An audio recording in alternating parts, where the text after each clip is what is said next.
In this video, I want to talk about developing an entrepreneur's mindset, because the way that entrepreneurs think is often very different from the way that ordinary working people think. And a lot of people say that entrepreneurs have a different attitude, and it's true, but it's not just attitude. You need to have the right attitude. So let's take a look at some of these character traits that many entrepreneurs share. Well, one character trait that many entrepreneurs share is curiosity.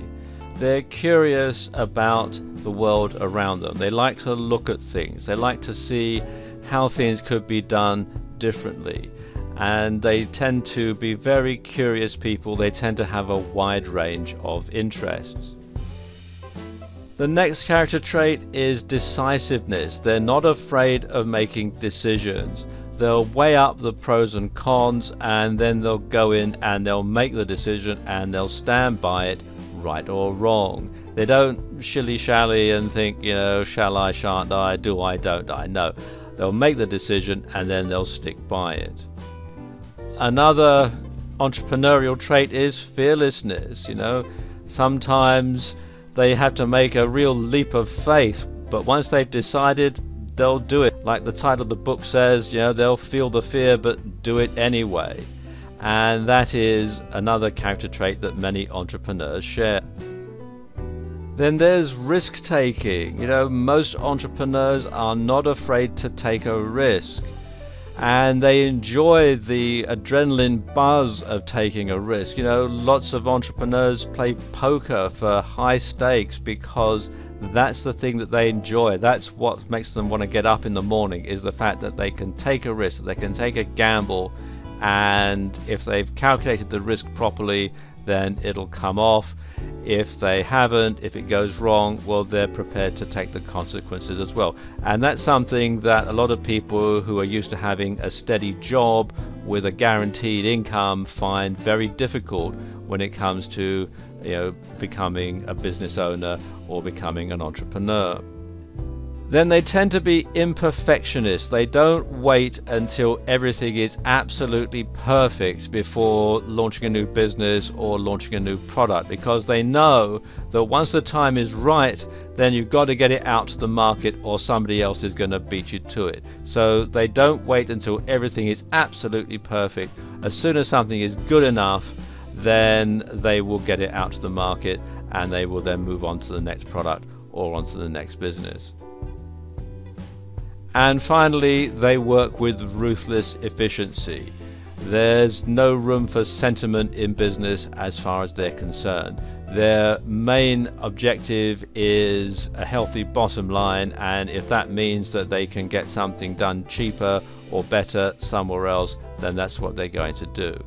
And that is another characteristic that makes entrepreneurs, well, it makes some entrepreneurs rather unpopular, but it does make them very popular with shareholders and people like that. Another entrepreneurial character trait is perseverance. And as it says here from dictionary.com, perseverance is a steady persistence in a course of action, a purpose, a state, and so on, especially in spite of difficulties, obstacles, or discouragement. And this is something else. Entrepreneurs don't give up. They carry on. They carry on until they meet their objective. And that is something else that sets them apart from ordinary working people. And another entrepreneurial trait, and this is why they're so curious, is they know that anything can be made into a business. You can take anything and you can turn it around into a business to make money. And that is something else that sets entrepreneurs apart from ordinary working people. Let me give you a few examples of people who've done this. And the first example here is Mark Zuckerberg. And Mark Zuckerberg started Facebook while he was still a student. In fact, he started Facebook as a way of rating girls. He'd have pictures of different girls and people would be invited to rate them on a scale of 1 to 10. But of course he didn't have very many pictures of girls, or so the story goes anyway. So he hacked into some of the computers at Harvard University in order to get hold of these pictures so that he could have them on his website. And he got into serious trouble because of it, although the charges were later dropped. And he turned it into a full-time business, and now it's worth mega money. And of course you can find Mr. Zuckerberg's website here at facebook.com. Let me show you another example. The second example is Carole Middleton, and she runs a business called Party Pieces, which makes party bags for children. They do other things as well now, but they started out making party bags for children. She's got 3 children, and when they were small she was giving a party and she found it very hard to track down all the party favors and all the other things that you have for kids at kids' parties. And so she started this business at her kitchen table because she thought, if it's difficult for me to find all these things, there must be other parents who give parties for their children who find it hard to track all this stuff down as well. And she started the business offline. It was mail order, and then they went online, and now most of their business comes from their website. And the business made so much money that her husband was able to quit his job and join the business full time. And this is the Middleton's website, partypieces.co.uk, and it's a fairly ordinary shopping cart type of website. Because it's a privately held business, nobody really knows what the turnover is, but it's estimated to be a good 7 figures every year.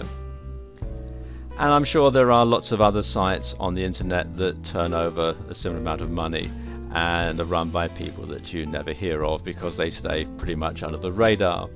In fact, I'm sure the Middletons would have stayed very much under the radar were it not for the fact that their eldest daughter, Catherine, known as Kate, married Prince William of the United Kingdom.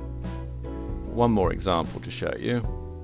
And our final case study is Sir Richard Branson, who is perhaps one of the world's best known entrepreneurs. And he started his first business while he was still a teenager. In fact, so the story goes, he actually started 2 businesses, one breeding budgerigars and another selling Christmas trees, and they both went out of business. And he started his 3rd business, which was a magazine, while he was still at school, while he was still at high school. And now his Virgin Group has more than 400 different companies worldwide. And they operate in all sorts of different industries, music, airlines, finance, and a whole lot more. And you can see here on the Wikipedia page for the Virgin Group, it lists all the different companies that they've had over the years and all the different subsidiaries here, and so on. And another character trait of most entrepreneurs, something that most entrepreneurs know, is that you have to work smarter, not harder. And they also know that pay is not the result of work. You know, most people who have a job, they work out how much they should be paid, so much an hour, so much a day, so much a week, and it all adds up to a certain amount every year. Well, entrepreneurs don't look at it that way. They know that pay is not the result of work, that the amount of money that they make is the result of the decisions that they make, and the amount of time that it takes to do that is completely irrelevant. It's what the decision is and how things work out. And this is another thing that is very difficult for most people to grasp, because for a long time, people are told you have to work at a job and you get paid for the result of the time that you put in. And I suppose most people get this from school. It's what you're taught in school, time is money, and therefore you sell your services and you sell yourself by the hour or by the month or by the year. And so there is this correlation between time and money. But most entrepreneurs don't think that way at all, and that's what sets them apart. Another thing that entrepreneurs know is that you don't try and do everything yourself. Think about it. Richard Branson's got 400 companies employing goodness knows how many people. He couldn't possibly do every single job himself. But of course, when you are someone who works at a job, perhaps it's not a management job, perhaps it's just an ordinary working type job, then you try and do everything yourself because that's what you've been paid to do. So of course entrepreneurs know that they have to outsource, and this can either be to other people or it can be to other companies. And people outsource things all the time. You've outsourced stuff. Every time you put a stamp on a letter and put it in the mail, you're outsourcing the delivery of that letter to the post office for the price of a stamp. So the other thing they try and do is hire employees to work in the business and hire executives to run your business for you. That's something else that's very important when you're an entrepreneur, because you can't do everything, you can't know everything. So you have to hire people who know how to do what you don't. But at the end of the day, being an entrepreneur, the sort of mindset means that they know that it's all down to you. You have to make the decisions, you have to have the vision and the drive. And that is what sets entrepreneurs apart from other people. So ask yourself, have you got what it takes to be an entrepreneur?